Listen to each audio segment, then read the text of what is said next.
દીકરી દીકરી વિશે ઘણા ગીતો લખાયા છે. દીકરી તો પારકી થાપણ કહેવાય, દીકરીને ગાય દોરે ત્યાં જાય.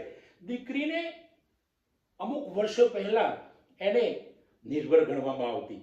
લોકો પણની માન્યતા પણ એવી હતી અને લોકો માની પણ જતા હતા. આવી માન્યતાઓમાં લોકો ફસાયા હતા કે દીકરી જે ઘરમાં આવશે એના માટે જુદી જુદી કહેવતો પણ હતી.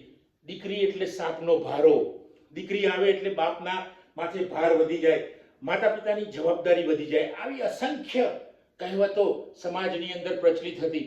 મિત્રો, પણ એ વખતેના લોકોમાં આવી જે રૂમર, અફવાઓ ફેલાયેલી, આ ખરેખર અફવાઓ કહેવાય. કારણ કે અફવાઓ ફેલાઈ હતી. અફવાઓ ફેલાવનાર પણ એમાં પણ સ્ત્રીઓનો ફાળો હતો. માત્ર એકલા પુરુષો એમાં નહોતા, પણ સ્ત્રીઓ પણ હતી એની અંદર. જે સ્ત્રીઓ બહુ સિનિયર થઈ ગઈ હોય અથવા તો સમાજની અંદર જે ખૂપી ગઈ હોય એવી સ્ત્રીઓને પણ ભાગ ભજવતી હતી કે ભાઈ દીકરી જે ઘરમાં આવે એ ઘરમાં તકલીફ રહે, મુશ્કેલી રહે અને જવાબદારી વધી જાય. મિત્રો, એવું નથી. આજની દીકરીઓ, પહેલાની દીકરીઓ પણ એવી જ હતી કે જેવી આજની દીકરીઓ છે, પણ એ વખતેની દીકરીઓને ચાન્સ મળતો નહોતો, તકો મળતી નહોતી, એને ઓપોર્ચ્યુનિટી મળતી નહોતી. એટલે એ વખતેની દીકરીઓ કંઈ કરી શકતી નહોતી.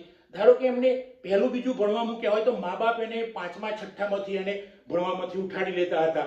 તો દીકરી આગળ ક્યાંથી જાય? જેટલી સગવડો દીકરાને આપવામાં આવતી હતી એટલી દીકરીને આપવામાં નહોતી આવતી. પણ જેમ જેમ સમાજ બદલાતો ગયો ધીમે ધીમે એમ દીકરીનું મહત્વ વધતું ગયું. દીકરીના શિક્ષણનું પણ મહત્વ વધતું ગયું. લોકોને ખબર પડવા માંડી કે દીકરી જો ઘરમાં હશે તો એ ઘર સ્વર્ગ જેવું બની જશે, જન્નત બની જશે.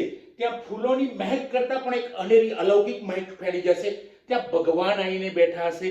ત્યાં જો કોઈ માતાજી હશે તો એ માતાજી આવીને ઘરમાં બેઠા હશે. મિત્રો, દીકરી જે ઘરમાંથી નીકળે છે ત્યારે જન્નત લઈને જાય છે અને દીકરી જો પાછી ઘરે આવે છે તો એ સ્વર્ગ બનાવી દે છે ઘરને. કારણ કે દીકરી જે ઘરમાં હોય છે એના વાઇબ્રેશન આખા ઘરના રૂમના, કોઈ પણ મોટું ઘર હોય નાનું ઘર હોય, એના વાઇબ્રેશન આખા બદલાઈ જાય છે. ત્યાં એક અલગ પ્રકારનું મોજું ફેલાઈ જાય છે. પ્રેમનું, વહાલનું, હિતનું, પ્રીતનું આવું મોજું ફેલાઈ જાય છે અને આખા પરિવારમાં એક અલગ પ્રકારનો આનંદ ફેલાઈ જાય છે અને ઘરના પરિવારજનોના લોકોના ચહેરા ઉપર એક આનંદ છવાઈ જાય છે. એ આનંદ નરી આંખે આપણે જોઈ શકીએ છીએ. તેમ છતાંય દીકરીનું ઘણીવાર એને બરાબર મહત્વ નહોતું આપવામાં આવતું. પણ આજે લગભગ સૌ લોક જાગી ગયું છે અને દીકરીઓને ખૂબ ભણાવે છે. કારણ કે જે દીકરી ભણશે તો દીકરી એક ઘર નહીં, બે ઘર નહીં, પણ અનેક ઘર તારશે. મિત્રો, કારણ કે પહેલા તો એવી કહેવત હતી થોડોક સમય પહેલા કે દીકરી જો ભણશે તો બે ઘર તારશે. એનું પિયર અને એનું સાસરિયું પણ એવું નથી. દીકરીઓ અનેક ઘર તારે છે, અનેક લોકોને તારે છે. અને આજના જમાનામાં નહીં, સદીઓ પહેલા પણ જો સ્ત્રી સમાજમાં ના હોય તો તમે અનુમાન કરો શું થાય પરિસ્થિતિ.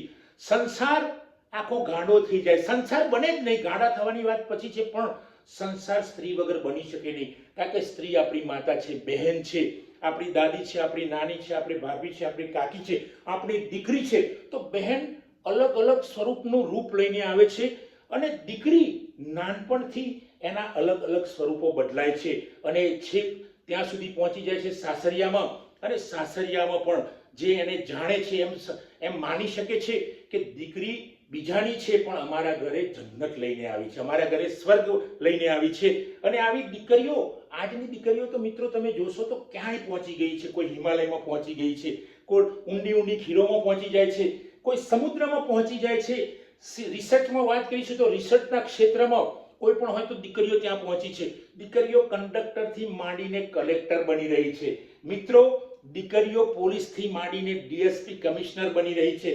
અને એના કરતાં પણ આપણે વધુ જોઈશું તો દીકરીઓ ફિલ્મ ઇન્ડસ્ટ્રી જ કહો, કોઈ પણ એવી ઇન્ડસ્ટ્રી જ નથી કે જ્યાં દીકરીઓ ના હોય. દીકરીઓ આજે ડ્રાઇવિંગ પણ કરે છે, દીકરીઓ ડ્રાઇવિંગની નોકરી કરે છે. અને મિત્રો, દીકરીઓ પોતાની ગાડી ચલાવીને એ રોજગારી મેળવે છે અને પરિવારને મદદ કરે છે. તો આવી દીકરીઓની અવગણના આપણે કેવી રીતે કરી શકીએ? મિત્રો, દીકરી એટલે સ્વર્ગ, દીકરી એટલે જન્નત, દીકરી એટલે એક વહાલનો દરિયો, દીકરી એટલે પિતાનો બોજો ઓછો કરનાર એક અલગ પ્રકારનો હિત છે, એક અલગ પ્રકારનો પ્રેમ છે. તો મિત્રો, આવી દીકરીઓને આપણે કેવી રીતે અવગણી શકીએ? દીકરીઓને હંમેશા પ્રોત્સાહન આપવું જોઈએ. દીકરી જે કરવા માંગતી હોય એને કરવા દેવું જોઈએ.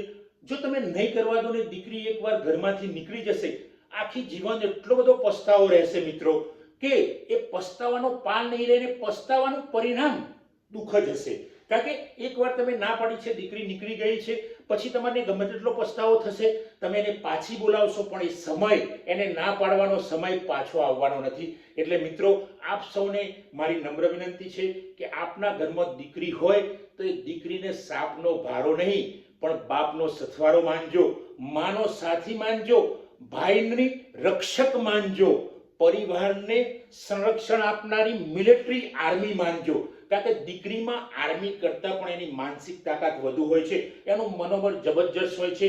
જે ઘરમાં દીકરી જાય છે એ ખરેખર સ્વર્ગ બની જાય છે, જન્નત બની જાય છે. તો મિત્રો, આપ સૌને મારી નમ્ર વિનંતી છે કે જો આ મારો વિડીયો પસંદ આવ્યો હોય તો એને શેર કરો, કોમેન્ટ કરો અને લાઈક કરો. મારી ચેનલ સબસ્ક્રાઇબ ન કરી હોય તો સબસ્ક્રાઇબ કરો. Thank you friends, thank you. જય હિન્દ, જય ભારત.